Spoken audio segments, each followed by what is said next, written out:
If red and yellow is a toxic couple of the color spectrum, then yellow and blue are the definition of opposites attract. Especially in fine art or any type of art practice, it communicates this level of emotional depth with blue, while the yellow contrast amplifies like those intensities with a boost of positivity and sort of like this feeling of retribution or resolution or coming out of it without green. So if you're opposed to green for some reason, that doesn't really make sense. If you don't like green, something wrong with you.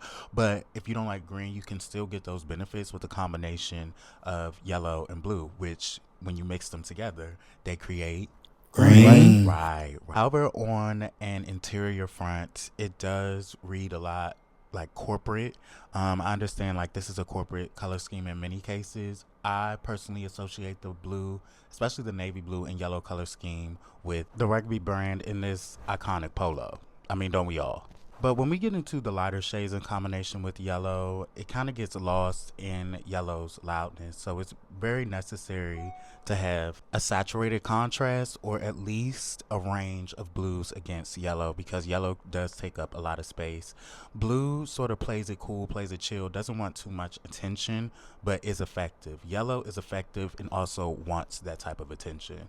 So when you have somebody competing for attention and somebody that doesn't want attention and gets it anyway, you do get this sort of clash, which is why it's difficult to successfully like and tastefully do or have this blue and yellow combination, especially in the home and on a grand scale, because it just clashes in a lot of ways that especially over time like the blue is calming, the yellow is at an emotional height. So like in a space, those energies and on a consistent basis can kind of fester and breed chaos in your environments. Even like richer tones like this can be like very calming, but at the same time, and it can confuse your emotions in a lot of ways, especially in a living room where you have conversations. When you look at iterations like this, especially when you mix in a third hue to bridge the gap between the two, whether it's an orange, whether it's a brown, this is where you really see the palette shine. I think it's a solid combination, just not in the home. I think it's perfect for branding. I think it's perfect for product design. I think it's perfect for art to communicate, these ranges of emotion, but in the home it can get a little bit weird.